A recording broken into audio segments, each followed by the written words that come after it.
Hello everyone and welcome back to the channel. I'm OP, and in today's episode we'll be going over some of the best highlights from today's LPL 2024 Spring Split matchup. Without further ado, let's dive straight into the action. And where these teams are going to sit as well. You know, we've talked about both these teams being absolute household names. As Vampire, buddy, you can't walk up like that. I have no words. He flashes, but he'll be going down. Ming marks his return with a pretty anticlimactic and unnecessary first blood from the side of EDG. It's like Again, very slow. Comparatively to the first game, this is a much slower setup of things. We will have JJ up here with Ala, and they may look to try and just go fully on top of the Udyr. He will get stunned up just a little bit, get stunned down, and he will be CC'd into oblivion. He is still running, but he will be jumped on, and Ala will say, bonk, back to the gray screen you go. So that's going to be A-Z-R-E-R. It can only be well, I mean, it's kind of a backronym now, so it's just like, it has its own meaning because it's in such a big, you know, part of the language for a while. That's the same with, I'm going to stop myself as we look for laser sights onto him. Yeah, but that's a great ultimate. Oh, kind of anti-synergy right now. The Maokai ultimate comes out as well. The Chain of Corruption goes completely wide, and now EDG, they are running for their lives. Vampire, you are just in the daylight, and you'll be turned to ash. Double kill comes in here for the side of RNG, and all they needed was one little moment to just pounce on everybody and confirm themselves a good few kills. However, Fisher looking to try and confirm back on the bot side. Yeah, I don't think he's going to be able to take this turret down before the teleport is completed, but he has the turret, so Breathe can't go and stay for anything else. Is he going to ult him back into the tower? No, he's not. So going to fly about the place. So, watch to see them. There is a Paranoia available as we start with that. They're looking for a ball delivery system, and they're going to get it. There's the shockwave right in on top of it. They even have the spell shield, the fear, and they're going to give it over to the clockwork wind-up of Tang Yuan. They get themselves that turret. They'll get themselves that kill. And RNG, they're looking to pick up the pace. However, Riptail's been dropped at bot side. Ala picked that one up, so he's going to get a tier 2. He might even get a second charge, because I don't think he's really going to be afraid of the He hopped in it again, yeah. Yeah, he's not afraid of the Udyr. Get out of his way. Oh, wait. Wait! Ala, what are you doing? What? I mean, just get the tower. I mean, the Herald would survive the hit, so it's not like you're and the percent HP damage, but it does give you a good amount of healing and then some extra HP on the item.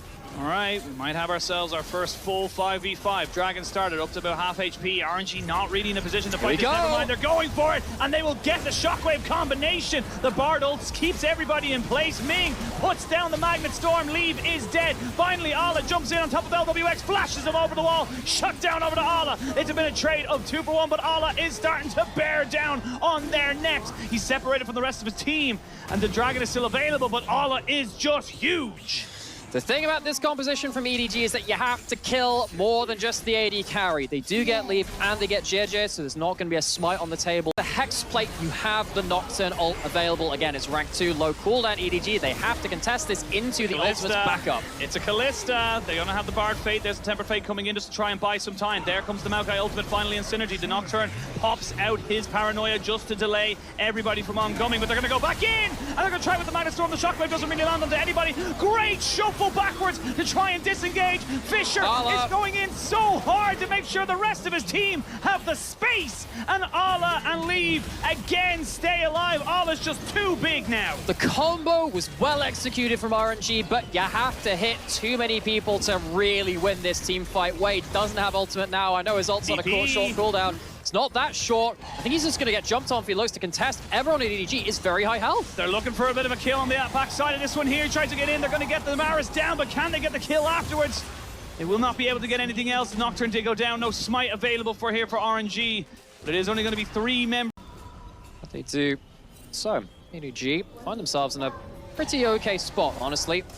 Particularly at the hands of Ala, who is now looking at Wei. Wei is, he's in a bad spot. He's in a very bad spot. The Fear will come in. They're going to try and burn him down before he can really go anywhere. He does not have flash anymore. Leave will pick that one up, and that's going to be, you would imagine, a turret, but they don't want to overcommit for this. There's going to be a good chain of corruption right down into LWX, so he's chunked before this can really happen. Ala needs to get out after the fact. They do get the Fates called down, though, to knock up 3, but there's no damage. There's no one to really follow up onto this, and they can't take anyone down. Fisher's not even here. Fisher is bot side having a grand old time playing Stardew. A bit of a kind of an unsung carry in the last one. I'm going to stop myself. They're looking for a pick. They're looking to try and find Leave, and they will get him. Taking him out, but the stun comes down onto Wei. He'll take about half his HP. Going back into this, and here comes the raid boss. You mess with my little brother, and everyone's like, nah, man, we didn't do anything. We're going to get out of here. I could be mistaken on that one, but... Hunting is the regular Baron. Right. The one with the eye... Well, let's talk about that later, because we got some hunting in the mid lane. We do have some hunting in the mid lane, but immediately Fisher gets himself into stasis and flashes away. They're going to try and get on top of this one. That's a good tempered fate to stop the recalls. Oh, they throw Ming back in, but can they follow up again on top of it? Ala finally jumps in. A good Shurima shuffle, and Ala is on the backside. There's just nothing they can do except run for their lives, because Ala is here. It's still a good trade, though, for the side of RNG. It's 2 kills for 2, but Wade can't die. The shockwave is great eye candy, but you gotta kill this Jax, and they're just not able to. He's full HP. Wade's flashing, but he's just not going to be able to make enough distance up. No, he will not. And remember that spell shield, you're probably wondering, why did it go off of the thing? The leap strike's an ability, and it counts towards this entire skirmish. Gosh, Ala's Jax, I have missed watching this. He's 7-0-5, and he's basically determining this game. This is issues, but again, these things happen, and we come in, and there it is. Exactly. So wait, what the hell? Everyone's dead. RNG got the dragon. Where did they go? RNG fought at Infernal Soul, and that was their last stand. Well, I mean, Rashid, they got the dragon. Yeah, they did. They got the dragon, and they all died for it. Yeah, that is unfortunately a little anticlimactic from us. Unfortunately, that's the way these things go. But it is EDG taking the first game in this best of 3. A great start for them. We actually did just get Nocturne ulted as they Nocturne ulted in-game. I got absolutely... Have to keep an eye on for these things where it's just, do you get hooked? How many minions are in the other side? Do you have enough damage to actually take her? Uncontested on Vision, which means the Kevins will be traded back on top of this one here. So JJ in a great position to be able to kind of just drop down a Bramble Smash and then Smite, you would imagine, shouldn't be too much harder. That's going to be a 3 for none trade. Obviously, the Dragon is still very good for RNG. And again, in terms of single Dragon stats, Infernal's pretty damn good. That it is. It's a nice one to get the hold of. JJ will clear through that objective on the top side. He is waiting around. He doesn't know there's no vision in that tri-bush, but he just wants him to step forward just a little bit. JJ is spotting a ward, but doesn't spot Wei. They haven't spotted Wei. Now they know he's here, and we're going to see now Vampire getting flashed in, queued down. He's going to try and flash, but you're already dead. And that is a great first blood here for RNG. It is a bad day to be a creature of the night for first blood. Vampire gets first blood in... Gotta be able to shoot those minions up as best you can. Wei is around the corner, but I don't know if they can really make this one fully work out. They're going to go for it regardless. There's going to be the TP, but they've already fully committed both ultimates. They're not going to have the burst available. Straight away, Wei backing himself out. They do have LWX getting caught, though. They're waiting for the flash, and there it is! Really good trigger discipline there from Fisher, but he may have already sacrificed his life just to make it happen. It ends up being a 1-for-1 trade, but the Void Grubs were traded as an objective, so EDG still coming out on top. They now have 6 for themselves. Really good trigger discipline from Fisher to wait for the W to force the flash first. First item, not completed yet for Tanyuan, but he's still got a decent amount of damage, even with just... You don't even need to snowball at that point. The first item is such a strong point for you. Now, Ala is going the wrong way right now, so he is going to be caught out. Breed will get himself the Ghost. Will buffer that little bit of CC, but can Breed get the all out? Yes, he can. Ala going to go into the stance to see if he can try and survive this, but without a flash and without a hope, he cannot survive. Breed gets the 1v1. What's he doing there? So there are some things as well you kind of like Breed kind of going the difference between crits as well. Storm Razor obviously gives a crit, and then you can go for the Energize, and then you can also kind of bridge the distance between the two of them. They want to double down. This time, folks. Yep, no flash, but he should have a leap strike, and he does indeed. They're going to get the TP in. He's going to try and survive as long as he possibly can. Here comes the Azir. There's a lot of damage going in. A flash into the double knockback, but nobody's underneath the turret. They can use the Q and the all out. He went straight into his death, and guess what? Casante's still busted. Oh gosh, Fisher with a fishy play. The tempo further and further forwards, forcing mid lane, forcing a response. EDG aren't going to be able to use these grubs anywhere useful. That's a very good point, and they're going to take down that mid turret. Big turret to take down. I thought of it myself. No problem, man. Glad you feel that way. But yeah, and now Ala is just being bullied. They need to guess which one he's in. Never mind, they don't need to guess anymore. Oh, I think he would have had it. He just kind of juked himself, to be perfectly honest.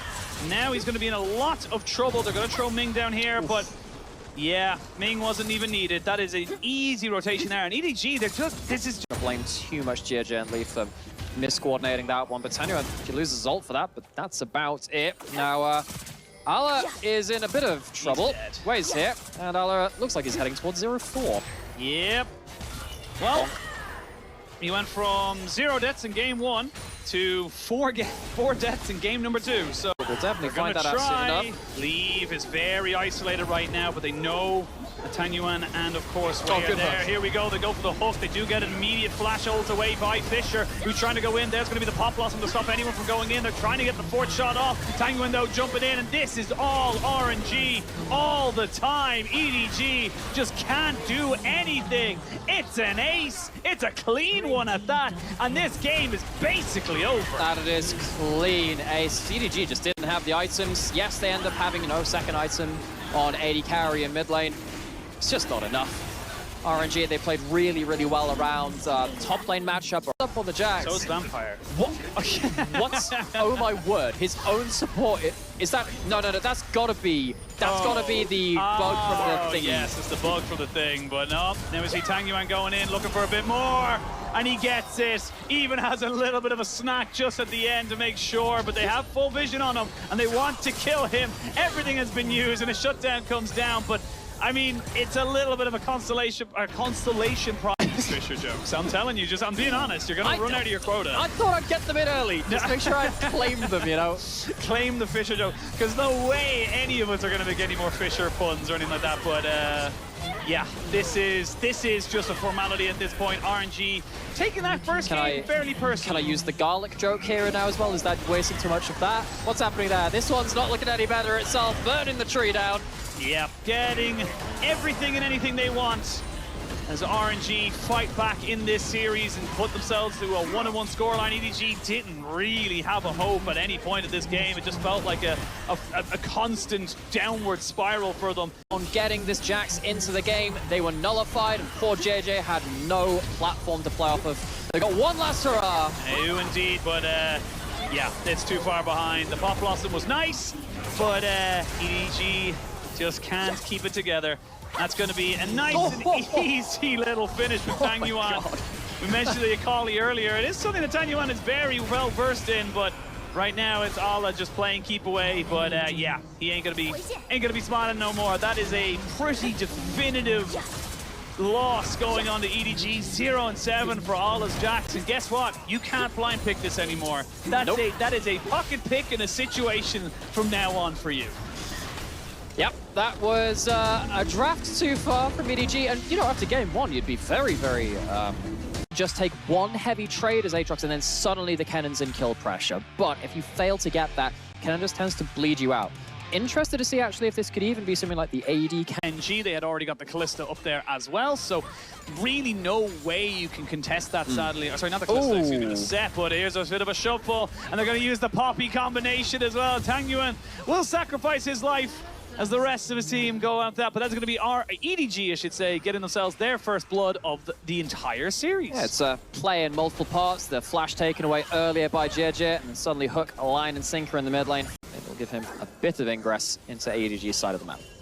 You can see just how much respect Ala has to give right now. He does not have vision. He does not know where this Vi is. And if he gets caught, this is where the snowball can happen. Oh dear. Here we go. They're going to pop down both ultimates. They're going to go over the wall. There is the cease and desist. And there is the kill.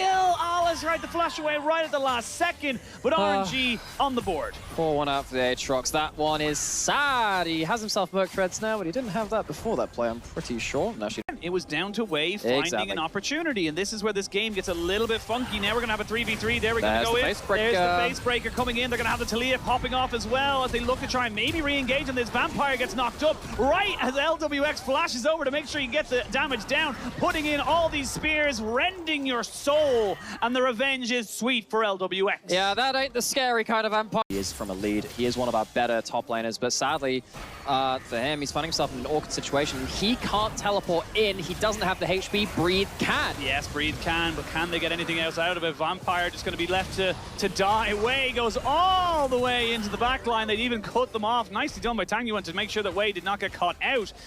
I mean, Allah just can't really join that. I completely agree with that call, but it does give up that dragon over to the side of RNG. And again, this is something that Allah's just kind of have to accept. He's too far behind. He needed this free time. However, I think this actually works out in Allah's favor. It's not a game-breaking fight. This wouldn't be great, though, if Leaf gets called. That's cheap. That is cheap. You can't look like that. And that is just the way this series is kind of turning right now. You can see these lane because it kind of covers one of those entrances more than it used to. Taking that one down very much helps you kind of get more vision. Oh my god. Owie. Yeah, Poppy ain't full build no more. No. Poppy need items. Poppy need magic resistance. Poppy need hospital. Poppy need hospital. Poppy needs a helping hand, and already getting that Riptail down. Try and get another tier 2, and this is just good, small decisions that are leading to much big up. That's a different story. I don't know whether they have the damage for it. Don't think they have the damage to do it before he gets his ult off either way. Way's looking for an engage. That's the Weaver's wall. Fisher. They've separated Fisher, and they're going to go straight in now. There's going to be the Haymaker across 3, but I don't think Ning's going to be able to stay alive for this much longer. They're holding the Callisto. Never mind, they couldn't use it. Callisto got punted out of there, and that's why EDG were able to take out the set. He couldn't go in and get back out because the Callisto couldn't save him.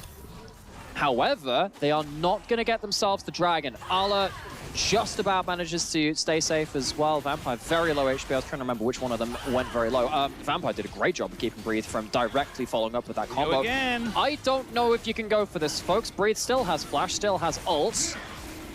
WX and Bree just keeping Allah away. They actually get themselves out of the pot. Okay, maybe they can. They can, because you can't really go for a fight like that. They do bait out the Azir ultimate, but unfortunately for Breed, he just gets clipped by it, so he can't go for a flash engage. And all in all, they just need to be a little bit, honestly, I'd say a little bit more aggressive. I feel like they should have went for that fight. Yeah, it felt like that was the real point of power when they had two on it. Oh, this is not where you want to be. He is very far away from his team. He doesn't even know. He doesn't even know. Now he does. He dead. That is a big mistake. And again, this is exactly what we were saying before. RNG, it felt... Yeah, they need to make sure that they're not going to get caught out by the Slicing Maelstrom, but they might just lose the Baron. They don't seem interested in it. The rend is stacking up to a huge amount at this point. Way is losing a bit of HP from tanking this for so long. Weaver's walls cutting them off from the angle. Yeah, they don't get the Keeper's Verdict either. And this is going to be Breed looking for a little bit of a move. He finds Leave, and that's going to be a kill going up to them. They need to fix the fight, though. They get the Baron, but can they get people out of there? The Ignite will take down Breed. No! He's on nothing! The flash forward, the shut down. The Aatrox picks up that kill. But do you want this kill? Wait, I'm not quite sure you wanted that fight. You need to get the hell out of there. Should be able to get himself away as the rest of his team go for Fisher. Looked for a bit of an engagement, won't be able to get it. And now the rest of his team shall pay for his moves. They did not think he would die so quickly. And eventually JJ will flash away and maybe get out with his life as Smite comes down to slow him, but he pops down the Q. Another Q. Q misses. It's a jungle v jungle BS to the flash forward. The steadfast presence. Come on. And now he misses another one. He needs an empowered auto, but he's not going to get it. The Baron does go to combo now. I mean, you go for this because you know the Q in is not going to be able to be followed up by a flash. And now, do you look for something else? A flash away by Fisher as they look to try and burn down the set. Finally gets hit in, but here we go! Here we go! Slicey Maelstrom lands onto 4, and they are melting these health bars. But can they take the fight back? That's the question. Tanyuan is still very, very healthy, as is LWX. Yes, you killed off 2 on the side of RNG, but it does not matter because they were not the carries. Allah, it was a very valiant effort, but it was not enough. RNG get themselves a 3 for 2, and they'll get the Baron. There's the fight. They finally had it. To be honest, you could see a little... You want to be hitting up 0-3, 0-4, 0-5 before you start picking up wins. Particularly for two teams which have changed a lot this offseason too. You would like to go in with a bit more... Way! Oh, he's looking for something, but I don't know if he really wanted it. The Chain of Corruption doesn't land, but it doesn't have to. Way! My bro, you've been doing so well in game number 2. Position for this, there's no flanking ward to teleport to. Arrows are starting to rain down, and it's not like Ming has himself any sustain. They're looking for a bit of a move. The Chain of Corruption, though, doesn't land onto anybody. They move back. The flash back in. Fisher.